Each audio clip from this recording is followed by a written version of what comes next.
Welcome back to The Explainer. So, today we are diving straight into a microscopic threat that could literally be hiding right now in your backyard, your shed, or even your parked car. We're talking about Hantavirus. We've pulled the absolute most critical, life-saving info from the CDC and global medical experts for this quick breakdown, because guys, with this rodent-borne virus, the stakes are incredibly high. Okay, first off, there's this really dangerous misconception out there. When hantavirus starts, it completely mimics a terrible flu. You know, the fatigue, the fever, those awful muscle aches. But here's the catch. Unlike the flu, which has seasonal vaccines, antiviral treatments, and a 0.1% mortality rate, hantavirus is a totally different beast. There is no vaccine, there is no specific cure whatsoever, and the mortality rate, brace yourself.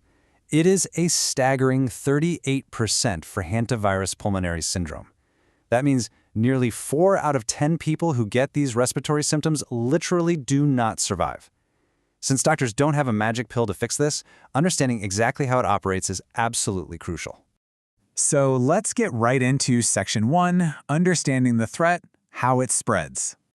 You might be wondering, how does a virus actually jump from a tiny mouse into your lungs? You'd probably assume you need to get bitten, right? Nope. The real danger is entirely invisible. It's called aerosolization. Basically, infected rodents leave behind urine, droppings, or saliva. When that stuff dries out and gets disturbed, the viral particles turn into airborne dust. You walk into a dusty, enclosed space, take a deep breath, and bam, you inhale the virus directly. You don't even have to see a single mouse to get infected. Crazy, right? Moving on to Section 2, the geography of risk, where it thrives.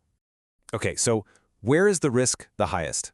There's this fascinating study from the Los Alamos National Laboratory, and they found that the drier western United States is a major hotspot. Why? Well, in super dry climates, the virus can actually survive in rodent poop for up to 15 days, whereas in wetter places, it just washes away. But there's a kicker here: human encroachment. When we build our cabins and sheds right on top of their natural habitats, it stresses the rodents out. And guess what? Stressed rodents shed way more of the virus. Which brings us to Section 3, Tracking the Symptoms, HPS versus HFRS. So if you do inhale those particles, the virus actually behaves really differently depending on where you live. In the Americas, we mainly see hantavirus pulmonary syndrome, or HPS. This one goes straight for the lungs, severely attacking them and filling them with fluid. But if you're in Europe or Asia, strains like the Sol virus cause hemorrhagic fever with renal syndrome, HFRS. Instead of your lungs, this one ruthlessly goes after your kidneys and your vascular system. Just to show you how intense this gets, check out this timeline based on the Chinese medical consensus for HFRS. It is a rapid 5-phase escalation. It kicks off with the febrile phase, high fever, killer headaches, and bleeding tendencies. Within just days, it overlaps into the hypotension and shock phase. Blood vessels leak and blood pressure just tanks. Then comes the oliguric phase, where the kidneys actually start failing and urine output just stops completely. If a patient survives that, they hit the polyuric phase, where the kidneys kick back in, followed by a brutal recovery phase that can drag on for 3 months. It is a massive shock to your entire system. Let's talk prevention. Section 4, Safe Rodent Cleanup Rules. Listen up, because this is the most important takeaway if you're opening up a shed, a cabin, or cleaning a garage this spring. Never, ever vacuum or dry sweep rodent droppings. If you take a broom or a vacuum to a mouse nest, you are instantly creating a viral cloud right in your breathing zone. You are literally launching a deadly virus directly into the air. So, how do we handle this safely? The CDC has a very strict, life-saving protocol for this. Step 1, open up all the doors and windows and just walk away. Let it air out for at least 30 minutes. Step 2, get your rubber gloves on and completely soak the droppings with a bleach solution. That's 1.5 cups of bleach per gallon of water, and let that sit for 5 full minutes.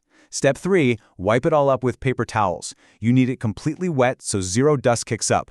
And finally, Step 4, seal those towels in a garbage bag and toss it in a covered trash can. Then, wash your gloved hands, take them off, and wash your bare hands. Now what about cars? Vehicles or tractors that have been parked for a while are basically luxury condos for rodents. They love nesting right in the air intake or the engine compartment. The cleanup rules are similar but with a major twist. Open the doors and the hood, let it air out for 20 minutes. But before you do anything else, disconnect the battery so you don't accidentally shock yourself.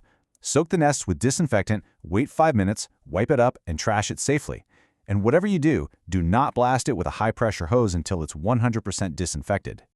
And finally, Section 5, Treatment and Recovery. So, despite doing everything right, what happens if you are exposed and start feeling those early flu-like symptoms?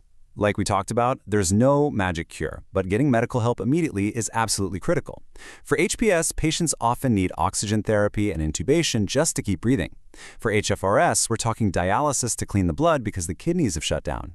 The bottom line here, early hospitalization saves lives. If you feel like you've got the flu and you've been around rodents, you need to tell your doctor right away. To wrap up this explainer, I want to leave you with a really thought-provoking quote from Andrew Bartlow, a scientist at Los Alamos. He says, when humans encroach on animals' natural habitats, the animals' stress levels increase, resulting in higher viral shedding. It really makes you realize that our constant expansion into nature doesn't just mess with wildlife, it has hidden, microscopic consequences that come right back to our own health. How much buffer space do we actually need to keep ourselves and our ecosystem safe? Definitely something to think about next time you see a mouse dart across your property. Thanks for joining me for this explainer. Stay safe out there, and I'll catch you in the next one.